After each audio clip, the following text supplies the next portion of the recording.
and Manning, your number one sports podcast starts now.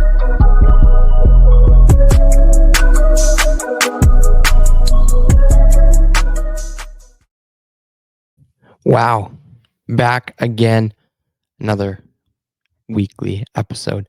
This week, kind of a new little setup here. I quite like it myself. As you can see, I got some new ring lights, so my face might look a little bit better. Hopefully. Maybe. Hopefully. Not sure. I want to get something on this wall because, it's kind of a boring wall. I'm not going to lie. I got a Matthew Stafford picture maybe to put back there.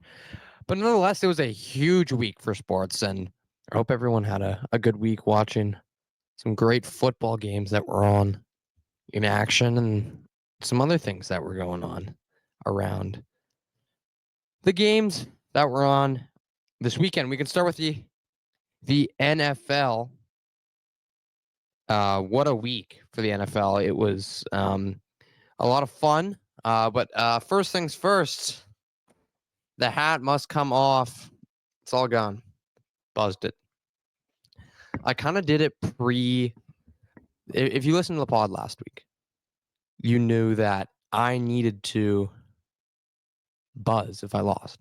Now, Ewan being how smart Ewan is, I preemptively went and buzzed because I'm like, okay, I'm done, right? I ended up winning my last 2 weeks, and my team ended up going on fire. So I kind of buzzed for nothing, but shout out to Baxter. He buzzed anyways. Good sport. He buzzed. So I still buzzed, and I do regret it for a little bit, but there's not much you can do about it. So it was fun nonetheless. I don't mind it, but I wear a hat anyways, so it can just get covered up. So don't lose fantasy football, or don't be close to losing fantasy football. But yeah, let's get into the NFL week. It was a fun one for sure. A lot of fantasy playoffs were on the line. You can email me, UNManning97. You can submit kind of what happened in your fantasy leagues. I can come and talk about it because wow, there was a lot up on the line, and I'll get into what happened to me in a bit. So starting the Thursday night game, we covered the Monday night game between the Broncos and the Browns with Jerry Jeudy absolutely cooking, saving my hair.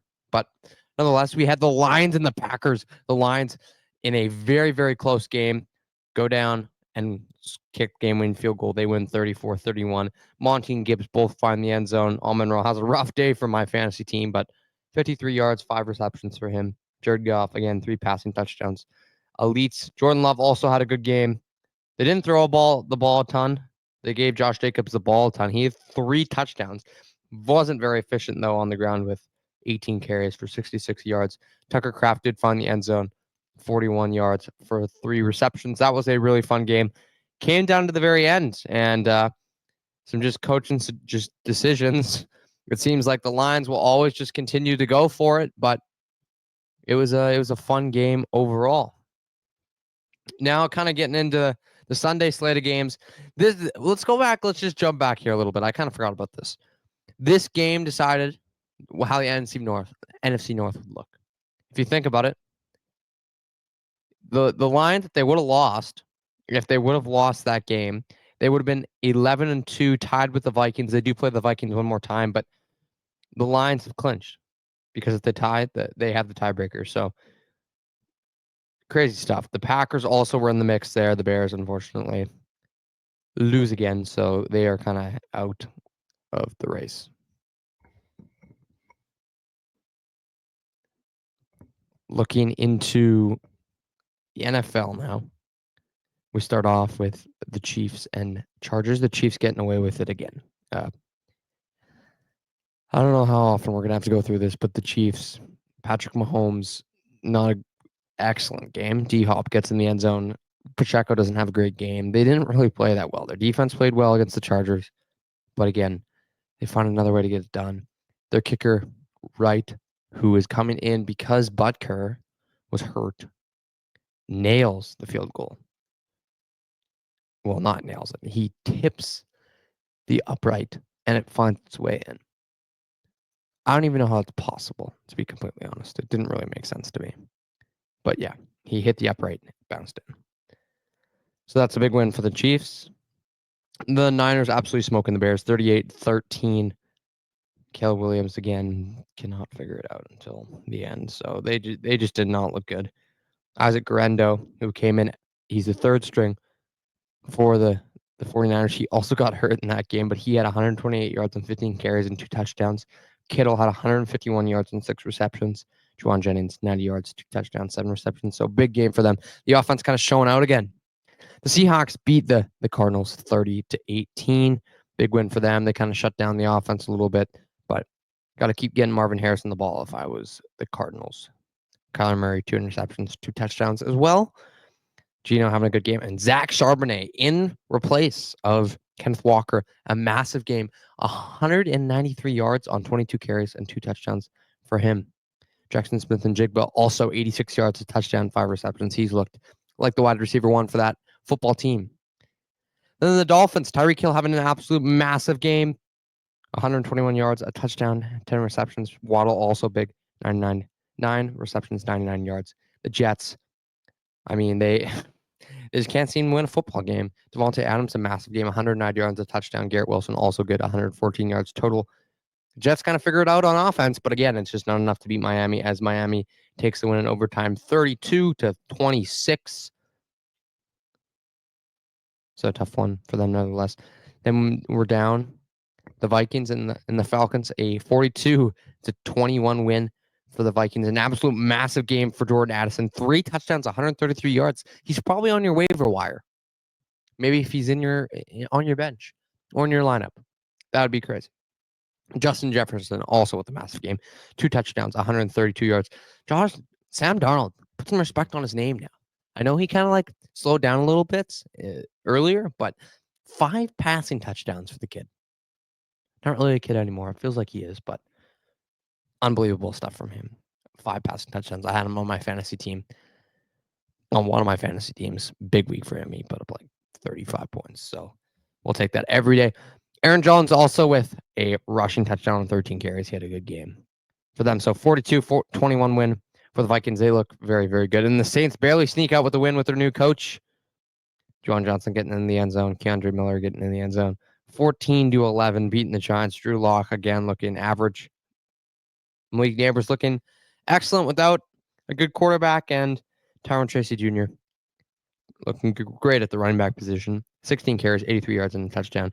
But the Saints will sneak out with a 14-11 win. Then the Eagles barely getting away with one over the Panthers. Bryce Young again looking excellent. He did throw 1 interception in that game, but they did pretty well. They went 2 for 2 in the red zone. Looked quite good. Chuba Hubbard had a massive game, 107 yards, 26 carries, 1 touchdown. Thielen, 9 receptions, 102 yards. One of the big plays, Jordan Brooks again hurting his knee on his first carry. So that was too bad. I had him in one of my lineups. I still ended up winning without him. I still put up 140 points without my RB2. So can't complain. Saquon Barkley not seeing the end zone though, but he did have 124 yards on the ground for 20 carries. AJ Brown and Jalen Hurts getting in some beef after the game, saying that they were friends before teammates. There's kind of a weird wording with what Jalen Hurts said, but again, AJ Brown, I traded AJ Brown for Puka Nacua, so we'll get into that in a second. My Rams, absolutely unbelievable, but AJ Brown only 4 receptions for 43 yards. The Eagles barely sneak out a win 22-16, so that's quite something. The Steelers beating the Browns 27-14, a solid win all around. Najee Harris getting in the end zone. Van Jefferson, 1 reception and touchdown. Pat Frymouth getting in the end zone as well, so good game for Russ. Jameis Winston also did good, but Jerry Jeudy again, 5 receptions, 64 yards. He's looking like a wide receiver 1 so far, so good for him. Then we head down the Bucs and the Raiders. 28-13 win for the Bucs. Rashad White getting in the end zone twice in that game. Not a great game for Bucky Irving. I assume he must have got hurt in this game. Jaden McMillan, 2 touchdowns. Rashad White, 2 touchdowns. Mike Evans, 69 yards. Kate Otten, 70 yards. And then on the other side, Desmond Ridder got in the game as Aiden O'Connell really struggled. So not great game overall for the Raiders as the Raiders stay brutal as normal. They are in the hunt. They're 2-11 right now, so they are pretty much done. They are done, if I would say the least. They're so bad. They're going to need a quarterback. This is Shadur Sanders is going to be on their list for sure. And then the Jags absolutely winning a stinker game. Another win streak for the Jags, 10-6 over the Titans. Missouri Titans. Will Levis again, just not looking good. No interceptions, no passing touchdowns though. Tony Pollard also struggled. But yeah, so nonetheless, a fun little week for them. And then Monday Night Football, the Bengals getting their bounce. Finally, Jamar Chase, 191 yards, 2 touchdowns, and then Chase Brown, the Canadian RB, who is likely going to rush for 1,000 yards, has 123 yards on the ground for a touchdown on 14 carries. And man, he looks good. I have him in fantasy, him and Rico Dowdle. I needed a certain amount of points to stay in the playoffs, right? I needed to win. And I just needed 15 points between the two. And I got that easy. But then to beat the median. So in my one league, shout out to Uncle Jonathan if you're listening. I'm in this league. It's Toronto League. And you play 2 weeks. Well, 2 games per week. You play the median, the average score, and then you play an opponent. So I already beat the opponent, but I needed to beat the median score, which was actually really high that week. It was like 101.3. I ended up with 101.7. So I jumped up to the 5th seed, and I have to play the team that I beat this week again. So that's going to be an interesting matchup. My team's looking really good. My wide receivers, Amon-Ra, Puka, Chase Brown, Rico Dowdle, Kyler Murray's my quarterback. I've got a really solid team, so I'm happy with that. On the other side, CeeDee Lamb, another great game. Touchdown, 94 yards on 6 receptions. Rico Dowdle, again, a great game. 141 yards on 18 carries. Again, the Bengals D just absolutely stinking it up in terms of stopping. I mean, this is a Cowboys offense who, I mean, I don't know how they're putting up points. Cooper Rush has looked okay. We'll give him that. He's a good backup, in my opinion. But yeah, I think if Dak was there, they would have a decent shot. But it just hasn't. Things haven't gone right for them, and that's just what happens. But nonetheless, it was a great NFL week. We have a big matchup. The Rams. Oh, I missed the big game. The Rams and the Bills. A 44-42 win from the Los Angeles Rams. Some people considering it the game of the year as the Rams barely sneak out with one. The offense firing on all cylinders. Matthew Stafford throwing for 2 passing touchdowns. Kyren Williams seeing the end zone twice on 2 rushing touchdowns. And they also had a blocked punt touchdown. So some special teams for the Rams that do well. I'll take that every day. But Puka Nacua, unstoppable. 180 yards receiving on 2 touchdowns. Kyren Williams, 97 yards total, 2 touchdowns. Cooper Kupp, 92 yards and a touchdown. Great game for them. The defense, I mean, there's not much you can do against Josh Allen.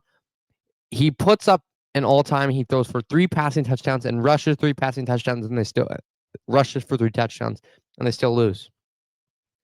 I don't even know how that's possible. I mean, the Rams D hung in there. There was a point where they were up by 10. It was like 4. It was 2-score. It was a 2-score game, and then they just found a way to win. So a crazy game from Matthew Stafford and the receiving and the offense. The defense still has a lot of questions, in my opinion. The secondary is not looking great. Darius Williams was just getting targeted with a big game from Khalil Shakir with 106 yards and a touchdown as well. But they're going to have to keep this up. They got a big game on Thursday, the Niners and the Rams. So I know a lot of Niners fans, and that's going to be a fun game as always. But we have our last 3 out of 4 games against divisional opponents. I think we win 2 out of 3 of those divisional opponent games. We play Cardinals. We play Niners. Then we play the Jets. Then I'm pretty sure the Seahawks and the Cardinals, or it might be Cardinals Seahawks. But yeah, we need to win 2 out of 3 to make playoffs, in my opinion.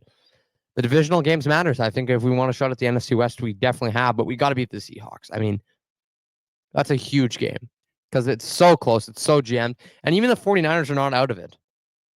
As much as I think they were out of it, they proved otherwise this week.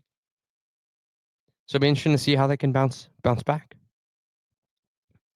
But yeah, it was a ridiculous week in terms of the NFL. It should be a fun one nonetheless. Nonetheless, though, let's kind of break down here. It's really, really, really crazy. MLB free agency. I mean, I don't love going in the MLB. I like watching the Blue Jays. The Blue Jays are my favorite team, but talking about it, it can kind of get, Juan Soto signing for a $750 million deal for 15 years. 15 years. I'm 16 years old. He's signing 15 years. I've never seen that. Incredible. He's going to be there until he's 41. The New York Mets signing him to a massive extension. You always see these stats on what players make per minute. This guy per second is making like $1. This is ridiculous. Like, think about it. If you're just walking down the street, a second, that's $1, $1. That is crazy. I don't even understand. That's a lot of money. I knew the Jays weren't going to get him, and I'm happy they didn't because that is so much money and for so long. I would not want to be tied into that. The Jays did make a trade. They just traded Spencer Horwitz, unfortunately, our best prospect, in my opinion. Had a great showing last year. But we're getting our future second baseman who's here till 2030. Just an interesting trade. Again, from the Guardians, which he's not a great hitter. Andres Jimenez. He's a 3-time Gold Glove, though. And again, we're going with a lot of people are comparing him to the Dalton Varsho of the infield. So we're getting our second baseman for the future. But again, we're lacking hitting. So Ross Atkins, if you want to prove me wrong and not look like a loser, go get some hitting. That's what we need. See how they can pivot from that. They also get a decent reliever out of it as well. So it'll be really interesting to see how they can rebound now. If they get their second baseman, they're always getting defense. They went defense because when their defense exploded against the Mariners back in the playoffs when they lost when they're up 7-2, all Blue Jays fans remember that. Bo Bichette and George Springer collide into each other. They need to get some hitting. Like, this is because you can't win if you don't hit the baseball. It's simple as that. I think defense is most important in baseball, but they have so much defense. Like, the Dodgers strictly won on their absolute bomb of a lineup and their decent pitching. If you get some good hitting, some timely hits, that's all you can ask for. So they're gonna have to pivot and get some hitting. I mean, they went after Juan Soto this year, didn't get him. Went after Shohei, didn't get him. So there's 2 failures. Now we need someone who can hit the ball. Anthony Santander was one of them that they're linked to. We had Max Fried go to the Yankees after some talks about Blue Jays maybe getting them, and then Corbin Burns is linked to the Blue Jays as well. Crazy starting pitcher, but I'm not very sure if we're going to get him, especially considering all these guys we've been linked to, and none of them that we're actually getting. So yeah, that was my quick little MLB talk. But goodness gracious, I mean, we'll see how we pivot. It'll be interesting to see. But yes, we're going to take a little bit of a break, and we will be right back.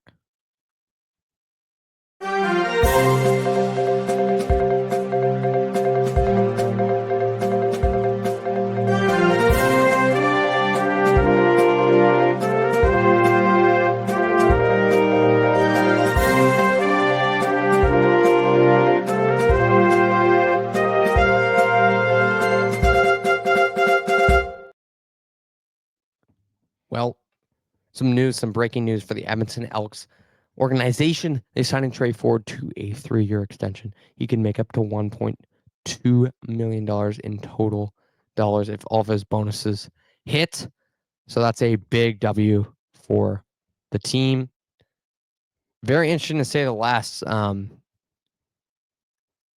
It's just crazy stuff. I knew that he wasn't going anywhere else, but it's great to just say, hey, we have Tre Ford back.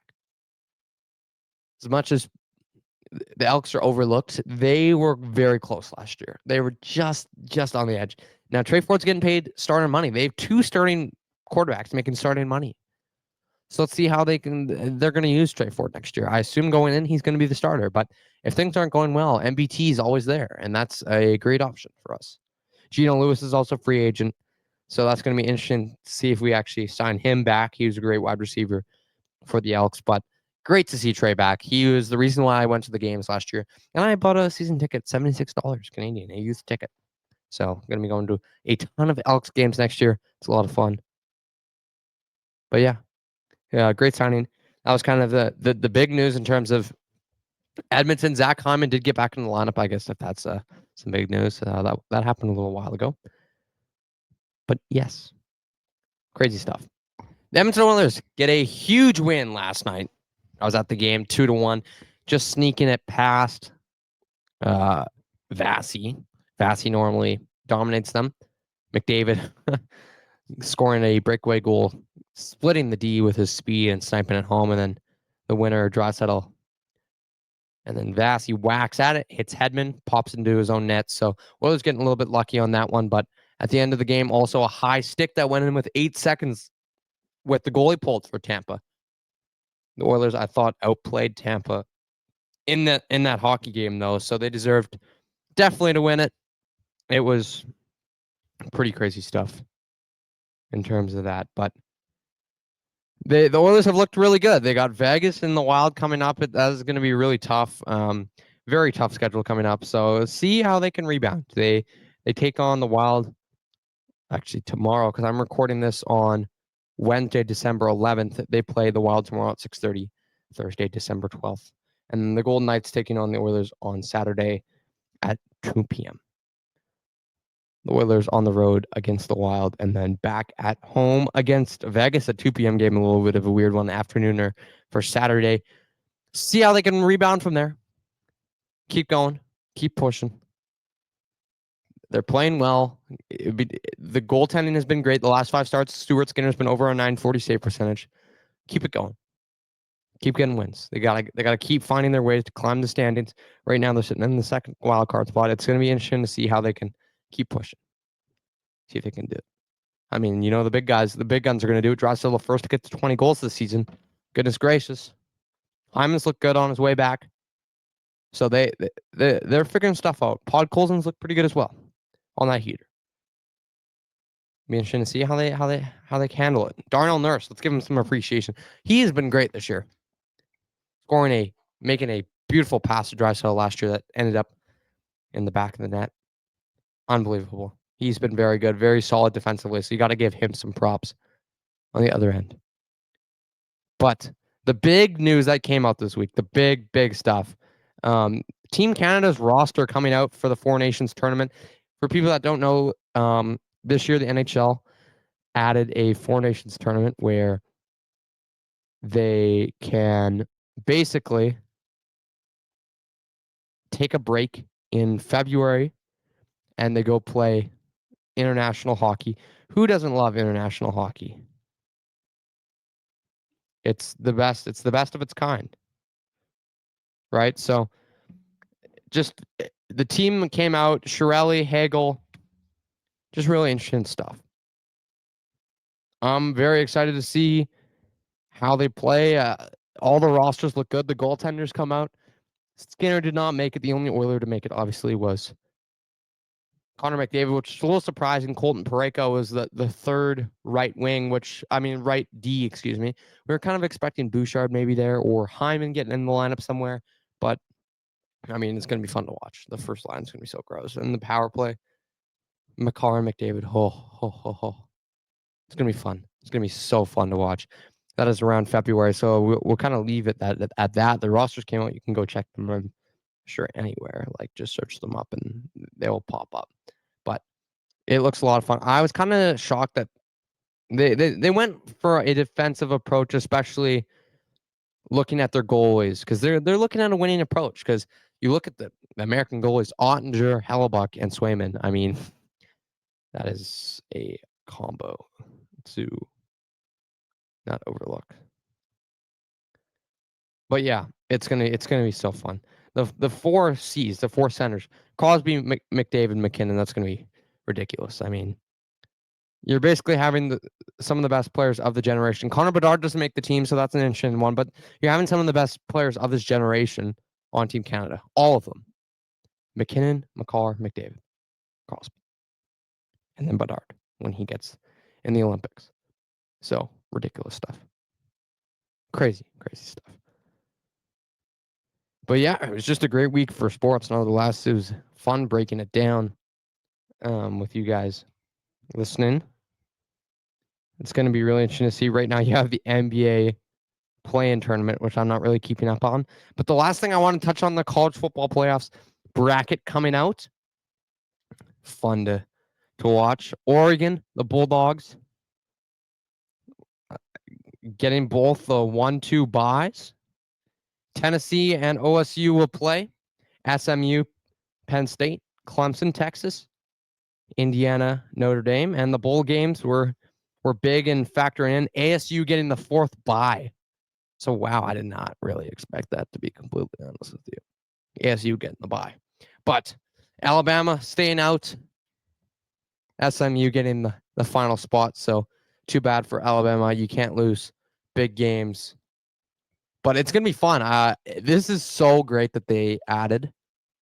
For people that don't know, it used to be just the 4 teams made the top 4 teams in college football made it. Now they've expanded it to 12, and it makes it so much more entertaining because there's more games, and you got so many more teams that can win.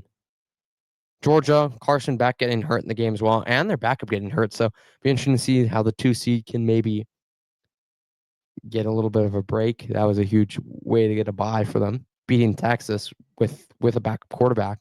So you can't take Georgia lightly, but Oregon looks like the wagon. It's going to be really tough to stop them. Be interesting to see how some of these games play out. Ohio State also losing to Michigan. People are seeing that everywhere, the fight after the game. Crazy stuff. Like, goodness gracious. That's what sports are all about. But yeah, just going to be a really fun couple weeks coming up here. I'm likely going to record a pod maybe later this week. But yeah, we'll try and get a guest sometime soon as well. But nonetheless, that was a fun little episode. We're going to break some stuff down maybe later this week, get a little longer episode as well. Thanks for listening as always. I'm Ewan Manning. I'm your host, and enjoy the sports that are here right now, because in a couple months, it's not going to be fun. Thanks for listening to The Manning Show. You can follow us on Twitter at _Manning Show, and you can follow me on Instagram and Twitter at EwanManning97. Thanks for listening. We will be back tomorrow. Have a good day.